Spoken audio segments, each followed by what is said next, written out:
বিসমিল্লাহির রহমানির রহিম। আসসালামু আলাইকুম এভরিওয়ান, কেমন আছেন? সবাইকে ওয়েলকাম জানিয়ে চলে আসলাম আর একটা নতুন রেসিপিতে। যে যেখানে আছেন এবং সুস্থ আছেন, ভালো আছেন ইনশাল্লাহ, আমিও ভালো থেকে আপনাদের মাঝে চলে এসেছি আবার একটা নিত্য নতুন রেসিপি নিয়ে। তো দেখেন কত বড় বড় আম, হয়তো ক্যামেরাতে ছোটো দেখা যাচ্ছে, আর সত্যি অনেক বড় বড় আম। আমের আচার কীভাবে করব সেটা দেখাচ্ছি। শসা আমের আচারটা খুবই টেস্টি আর লোভনীয় হয়। আমি পানি দিয়ে কিন্তু পরিষ্কার করে নিচ্ছি বন্ধুরা, যেহেতু গায়ে আটা আছে। ভালো করে সুন্দর করে পরিষ্কার নিয়ে প্রসেসটা দেখাইতেছি কীভাবে কেটে নেব। এই যেহেতু আটি ডাবিসে অনেক শক্ত, এই কারণে সাবধানে কাটতে হবে, না হলে হাত কেটে যাবে। তো দেখেন এভাবে কেটে নিচ্ছি। এই যে মধ্যে ফেলা দিয়েছি, বোটার অংশই কিন্তু কাটবেন, নিচের দিকে কাটতে পারবেন না, যেহেতু আটি ডাবসে কাটতে গেলে হয়তো হাত কেটে যাবে। আর বোটার দিকেই নরম আছে একটু, বোটার মুখের দিকে সুন্দর করে কেটে নিতে পারবে না। আর এইভাবে আমি ধুয়ে কুচি কুচি করে কেটে নিচ্ছি। এই যে দেখেন এভাবে একটা প্রসেস দেখাইতেছি কীভাবে আমি কেটে নিয়েছি।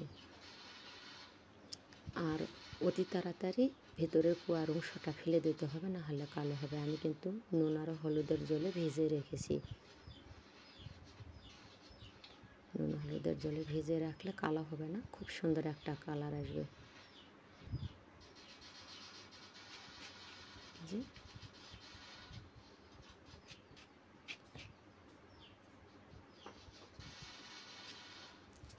এই যেভাবে কেটে নিচ্ছি, পিস পিস করে ছোট ছোট পিস করে নিচ্ছি।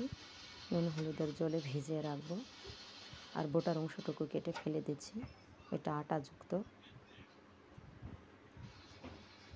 আমার কেটে না শেষ হয়েছে বন্ধুরা, একই নিয়মে সবগুলো আমি কেটে নিয়েছি এবং নুন হলুদের জলে ভেজে রেখেছি। আর ভালো করে ধুয়ে নেব, তাহলে কষ্ট এড়ে যাবে, কালচে হবে না। এই যে একটা ডালা আছে, ডালাতে উঠিয়ে নিলাম পানি ঝরে যাওয়ার জন্য, যেহেতু এটা আমি তেলে রাখবো। খুব সুন্দর করে শুকিয়ে নেব, এই জন্য আমি ডালাতে উঠিয়ে নিচ্ছি। পানি ঝরিয়ে নিয়ে তারপরে আবারও নুন হলুদ দিয়ে মেখে নেব। দেখতে থাকেন বন্ধুরা, কোন প্রসেসে এটা করে নিচ্ছি আমি। বলার কোনো কিছু নেই, যেটা দিয়েছিলাম সেটা ধুয়ে ফেলাই দিয়েছি, আবারও নতুন করে দিয়ে দিচ্ছি। আর আম কাটতে গিয়ে আমি কিন্তু সতর্ক হওয়া সত্ত্বেও কেটে গিয়েছে আমার হাতে। কি বলবো সেটা আমি পরে দেখাবো, খুব জ্বালা করতেছে।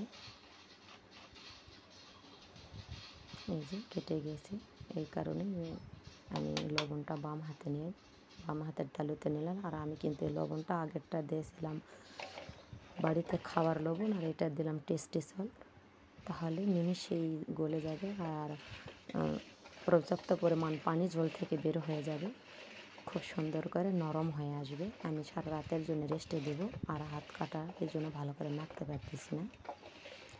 যাই হোক, তারপরেও আপনারা আমাকে ভালোবাসেন বিধায়, সবাই ভালোবেসে পাশে আসেন, ভালোবাসা দিয়ে কাছে নিয়ে আসেন, তাই ভালোবেসে আমিও রেসিপিটা দিচ্ছি। কষ্ট মনে হচ্ছে না, আপনারা দেখে আমাকে কমেন্ট করলে আমার খুশি লাগবে।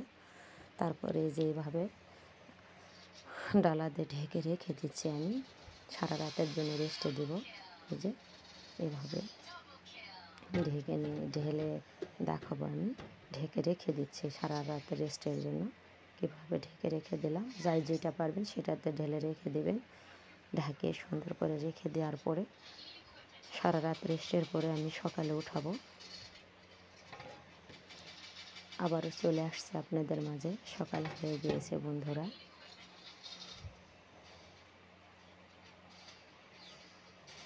আবারও ভালো করে দেখাইলাম যে হাতটা কেটে গেছে, তাই ভালো করে মাখে নিতে পারিনি, উল্টে পাল্টে আবারও ভালো করে মেখে নিলাম। আর সকালে বললামই তো, সকাল হয়ে গেছে, চলে আসলাম আপনাদের মাঝে, ফিরে এসেছি। দেখেন কত জল বের হয়েছে আম থেকে।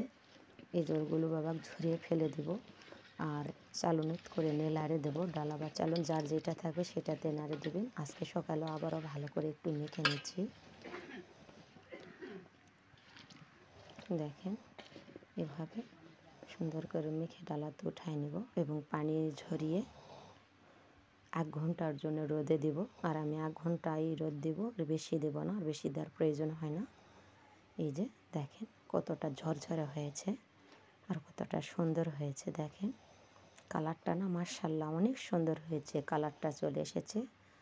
কালচে হয় নাই, নুন হলুদের জলে ডুবাইলে কালচে হবে না, সেটা তো বলেই দিলাম টিপসটা। আমার টিপসটা যদি ভালো লাগে আমার পেজে ফলো দিয়ে পাশে থাকবেন এবং সাবস্ক্রাইব করে নোটিফিকেশান অন করে দিয়ে রাখবেন। নিত্য নতুন রেসিপি পাওয়ার জন্য বেল আইকনটি ঘন্টিটা বাজিয়ে রাখবেন, সবার আগে আপলোড করলে আপনার কাছে চলে যাবে। তারপরে আমি এই যে গোটা মরিচ নিয়েছি, সিনেফ্লেক্স নিয়েছি, চাট মশলা নিয়েছি এবং লবণ নিয়েছি। এগুলো দিয়ে ভালো করে মেখে তারপরে কী করবো বন্ধুরা, বলার কোনো অপশন থাকে না, দেখে বুঝে নিতে হয়। আর যারা পারে একবার দেখলে বুঝতে পারে যে এটা এভাবে আচার করতেছে, এভাবে রান্না করতেছে। সত্যি যারা গুণবতী তারা তো অবশ্যই একবার দেখলে করে নিতে পারবে। তো যদি ভালো লাগে থাকে অবশ্যই লাইক, কমেন্ট, শেয়ার, সাবস্ক্রাইব এবং কমেন্ট করতে ভুলবেন না বন্ধুরা। পাশে আসেন, এভাবে পাশে থাকবেন।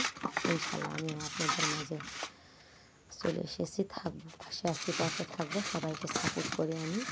আর সাপোর্ট করার পরে আপনারা মনে করেন যে আমি সাপোর্ট করলাম, আপনি সাপোর্ট করতেছেন না কেন? আপনি যদি আমাকে সাপোর্ট করেন তাহলে 24 ঘন্টা পর আপনাকে আমি সাপোর্ট করলে উভয়ের সাপোর্টটা বা সাবস্ক্রাইবটা কেটে যাবে না, ভালো হবে। এই জন্য ধৈর্য ধরতে হবে।